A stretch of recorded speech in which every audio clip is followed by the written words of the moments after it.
Bonjour à tous, c'est Marie-Ange. Voilà, nous y sommes. Ceci est notre première vidéo de la série Parlons Retour, Parlons Afrique, pendant laquelle je vais partager mon expérience du retour en Afrique. Pour cette première vidéo, je vais revenir avec vous sur les 10 éléments essentiels que je pense être importants de prendre en compte lorsqu'on veut faire cette transition du secteur privé vers le secteur international en Afrique. Cette vidéo va s'adresser plus facilement aux professionnels de la communication, mais pas seulement. Néanmoins, pour plus de clarté, je vais utiliser mon propre parcours personnel pour illustrer les points que je vais énumérer. Le premier point, c'est d'identifier vos compétences qui sont transférables.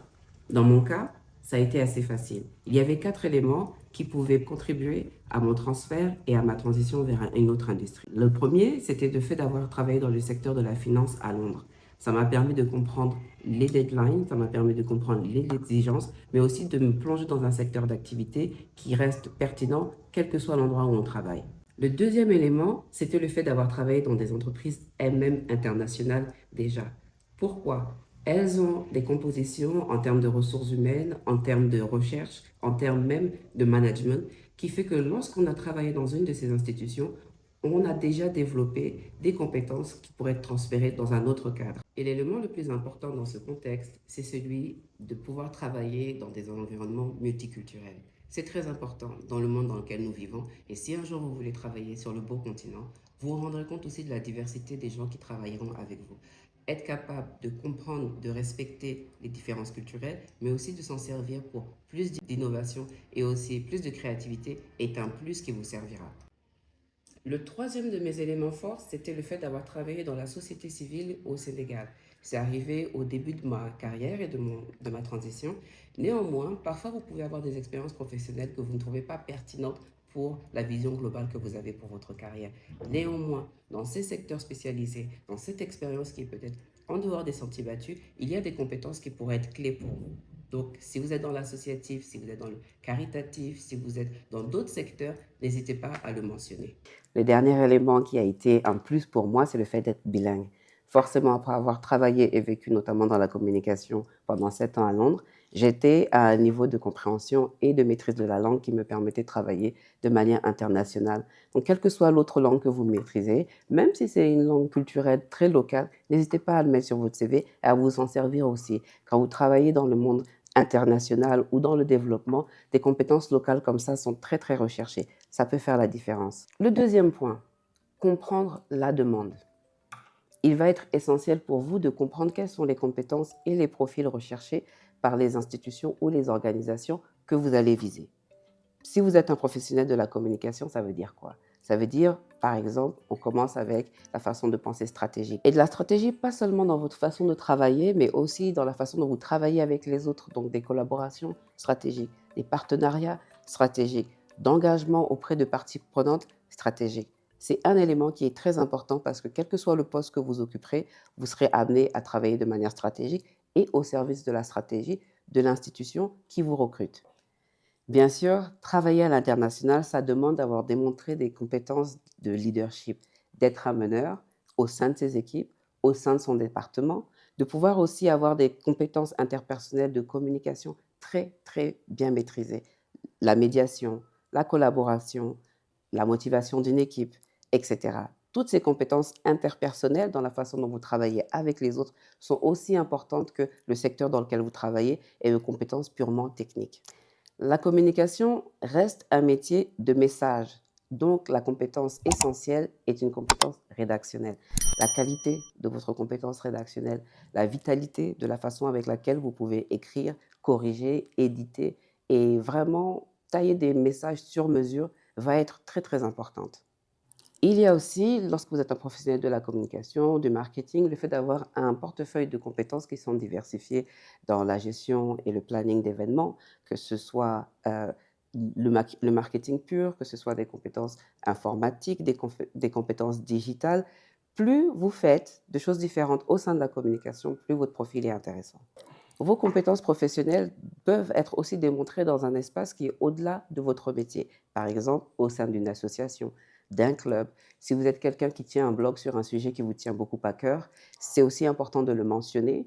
Et si vous faites du mentoring, que vous êtes dans une dynamique de faire participer et de faire profiter des autres de votre expertise, c'est aussi quelque chose de très, très beau pour votre profil.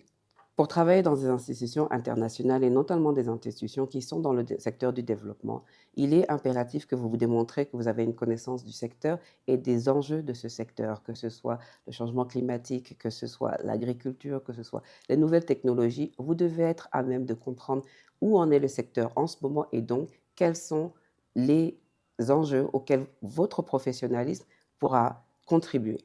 Pour ça, faites appel aux ressources qui sont disponibles.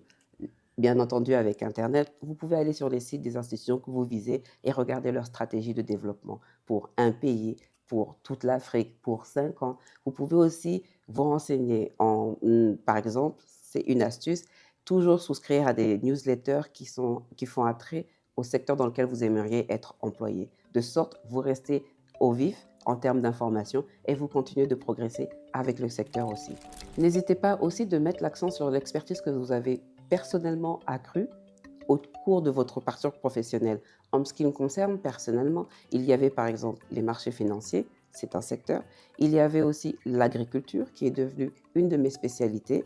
Il y avait aussi la progression de l'égalité homme-femme qui est une thématique à laquelle je tiens beaucoup et qui a pu se démontrer dans mes activités au-delà même de mon parcours professionnel. Lorsque vous avez une thématique comme ça que vous maîtrisez bien, n'hésitez pas à la mettre en valeur dans votre CV et à aussi l'utiliser comme un secteur dans lequel vous pouvez poursuivre vos recherches. Cinquièmement, lancez-vous. Cherchez l'expérience, le bon profil viendra après. N'hésitez pas, si vous avez l'occasion, si votre situation personnelle et professionnelle vous permet, d'avoir même des activités professionnelles aussi, mais de courte durée, avec des entreprises ou avec des institutions qui reflètent vos ambitions professionnelles. C'est une très bonne façon de pouvoir accumuler les compétences, accumuler le réseau qui, à un moment donné, va jouer entre votre faveur. J'ai envie de vous dire, 6e point, commencez quelque part, quel que soit l'endroit. N'hésitez pas à postuler, même pour des opportunités professionnelles qui ne sont pas exactement au niveau de vos compétences dans votre domaine, mais qui peuvent vous permettre d'avoir une expérience de terrain, qui vous permettrait d'avoir d'autres compétences, d'être visible et de créer un réseau. Cela va jouer en votre avantage. Vous n'aurez pas toujours tout de suite l'opportunité professionnelle qui est complètement alignée avec vos objectifs, mais par plusieurs plus petites opportunités, vous pouvez construire cette compétence et cette visibilité qui jouera en votre faveur. 7e point, gardez l'esprit ouvert.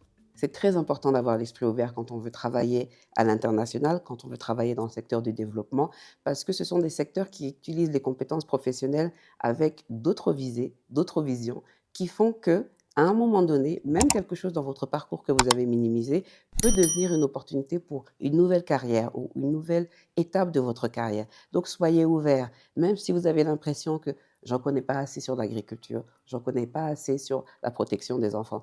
Quelle qu'elle soit, n'hésitez pas à rester ouvert parce que vos compétences sont là. Vous êtes les experts, n'hésitez pas à mettre cette expertise au service de votre progression. Si on garde l'esprit ouvert, on peut aussi changer de mentalité, changer de visée. Il faut pivoter d'un poste et d'une culture de l'employé à celui d'un expert qui va proposer ses services à différentes entités. En vous positionnant comme un expert, vous devenez presque un entrepreneur de votre carrière, c'est-à-dire que vous pouvez créer des opportunités qui sont plus en phase avec vos besoins ponctuels et qui vont nourrir votre carrière à long terme.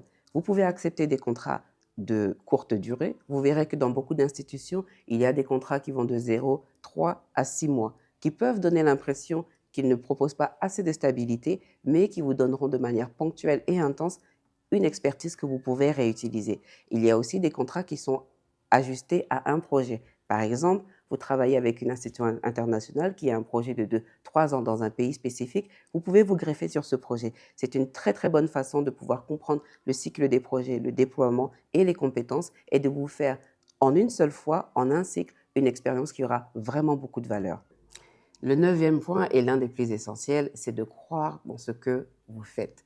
Ayez une vision, une passion et une ambition. Je vous parle avec mon cœur, je vous le dis avec beaucoup de sincérité. Quand on veut changer de carrière et quand on veut se lancer dans des carrières qui sont aussi exigeantes et qui vont demander énormément de vous, assurez-vous que la mission pour laquelle vous vous engagez correspond à votre visée pour ce secteur au-delà même de votre carrière. En tant que professionnel, en tant que travailleur sur le beau continent, quelle sera votre contribution? Ça vous permettra d'aller au-delà des postes, aller au-delà des opportunités pour continuer à viser ce qui fait sens pour vous et qui va donner sens à votre carrière. Et pour finir, lancez-vous maintenant. N'attendez pas 2 ans, n'attendez pas 4 ans, n'attendez pas plus d'expérience, plus de visibilité, plus de networking. Commencez maintenant. Commencez à répondre aux offres. Commencez à suivre les entités qui vous intéressent. Commencez à lire les articles. Commencez à envoyer des CV. Commencez maintenant. Il n'y a pas de bon ou de meilleur moment que lorsqu'on l'a décidé.